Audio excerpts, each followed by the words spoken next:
안녕하세요. 스포츠뷰입니다. 여러분들과 함께 성장하며 정보 공유를 위해 준비한 분석 영상입니다. 영상 시작 전 구독과 알림 설정을 하시면 실시간으로 업로드 영상을 안내받으실 수 있습니다. 모든 경기를 분석하지는 못하지만 최대한 많은 분석으로 여러분의 승률에 도움을 드리겠습니다. 바로 분석 내용을 안내해 드리겠습니다.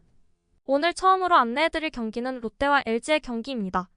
롯데의 윌커스는 빠른 볼 강세와 함께 낮은 변화구를 안정적으로 활용하며 주도권을 쉽게 잃지 않고 있으며 실점 또한 최소화하고 있어요. 하지만 LG를 상대로는 원하는 결과를 얻지 못한 적이 있어 부담감이 클 수 있어요. 특히 팀이 하락세를 타고 있는 상황에서 불펜 투수들의 열세가 이어지고 있어 후반으로 갈수록 많은 변수를 내줄 수 있는 것이 큰 압박으로 작용할 수 있어요. 주축 선수들이 동반 상승세를 그리고 있어요. 중심 타선이 장타를 기록하지 못했던 것이 아쉬운 결과로 이어지기도 했지만 오스틴과 오지환 등이 중심 타선에서 활약하기 시작하며 홍창기가 꾸준히 높은 출루율을 유지하는 상위 타선과 시너지를 내고 있어요. 윌커슨을 상대로도 초반부터 강한 노림수를 통해 주도권을 가져가며 리드할 수 있을 것으로 보여요. LG의 선발 앤스는 생존 경쟁에서 살아남았어요. 시즌 초반에는 변화구 활용도가 낮았지만 이제는 높은 빠른 볼과 함께 변화구 활용도를 높이며 주도권을 잡고 있어요. 필승조가 강한 구위를 통해 접전 상황에서도 버텨내는 모습을 보여주고 있어 많은 실점을 내주더라도 타선과의 시너지를 내고 있어요. LG 타선은 빠른 볼에 대한 강세를 보여주고 있어요. 낮은 변화구에 대한 노림수를 바탕으로 장타 비율을 높이고 있기 때문에 윌커슨을 상대로 찬스를 잡았을 때 대량 득점으로 이어가며 주도권을 잡을 수 있을 것으로 보여요. 또한 롯데의 불펜을 상대로 강세를 보여왔으며 경기 후반 집중력도 강하기 때문에 상승세 흐름을 이어갈 수 있을 것으로 보여요. LG가 투타 조화를 앞세워 주도권을 잃지 않은 채 경기 흐름을 이어갈 수 있을 것으로 보여요. 불펜 투수들의 열세가 이어지더라도 타선의 응집력과 함께 연승 흐름을 이어갈 것으로 예상됩니다. 다음 경기는 하나와 삼성의 경기입니다.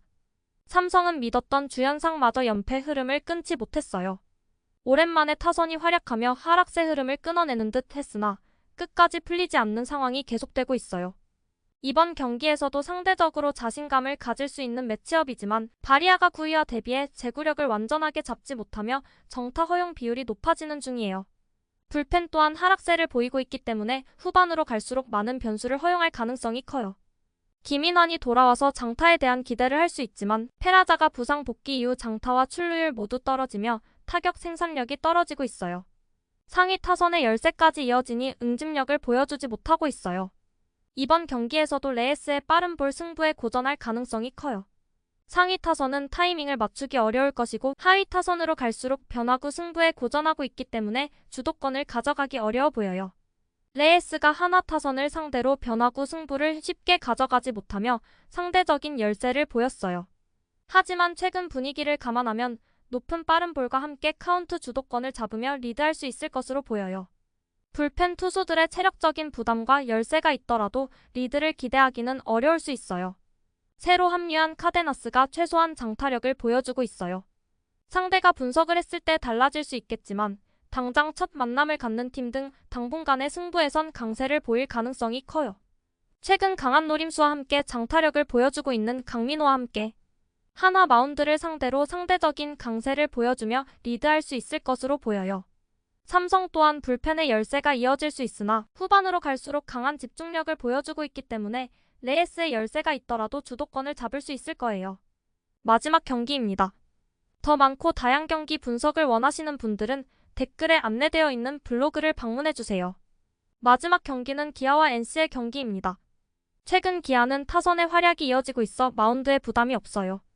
이번 경기에서도 충분한 휴식을 취하고 있는 양현종이 몸쪽 승부를 통해 강세를 보였던 NC를 상대로 5이닝 수준을 버텨줄 수 있다면 불펜의 활약과 더불어 마운드 주도권을 가져갈 수 있을 거예요.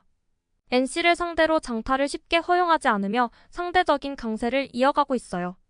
NC를 상대로 상대 전적 6연승을 이어가고 있는 가장 큰 원동력은 타선의 활약이에요. 그리고 김도영이 상대 유형을 가리지 않고 장타와 함께 MVP급 활약을 보여주고 있기 때문에 카스타노의 바깥쪽 볼을 상대로도 타이밍을 뺏기지 않고 높은 볼에 대한 열세도 극복하는 모습을 이어갈 수 있을 거예요. 한준수 등이 하위 타선에서 변수를 만들어주는 중이고 최원준, 서건창 등이 번갈아가며 상위 타선에서 활약을 이어가고 있어 응집력을 강하게 발휘하고 있어요. NC는 카스타노가 안정적인 제구력과 함께 정타를 쉽게 허용하지 않으며 긴 이닝을 안정적으로 소화하고 있어요. 이번 경기에서도 장타에 대한 강점이 있는 기아 타선을 상대로 이를 쉽게 허용하지 않으며 실점을 최소화할 수 있을 거예요. 하지만 불펜 투수들이 9위를 활용하지 못하며 고전했던 것을 감안하면 접전 상황이 이어졌을 때 리드를 기대하기 어려워 보여요. 박건우, 데이비슨의 활약과 함께 김희집이 상승세를 그리고 있으나 양현종의 낮은 변화구를 상대로는 비교적 고전해왔어요. 그렇기 때문에 중심 타선의 활약이 없을 때 득점 효율이 크게 떨어지는 타선의 특성상 득점을 기대하기 어려워요. 선발 맞대결에서 접전이 이어지더라도 장타를 통해 변수를 만들어야 하는데 이를 보여주지 못하고 있어요. 이번 경기에서도 중반 이후 상대에게 끌려다니는 흐름이 될 가능성이 커요. 기아가 선발 맞대결에서 밀리지 않으며 후반으로 갈수록 먼저 타선의 강세를 보여주며 상대 전적 우위를 이어갈 수 있을 거예요. 중심 타선의 응집력이 강하게 이어질 거예요. 오늘의 분석 영상은 여기까지입니다. 다른 경기들의 프리뷰가 필요하시면 고정 댓글로 저희 네이버 블로그를 방문해주세요. 블로그에서는 다양한 이벤트도 준비 중에 있으니 많은 관심 부탁드립니다. 앞으로도 보다 많은 정보를 정리하여 제공하겠습니다. 지금까지 부족한 영상 시청 감사합니다.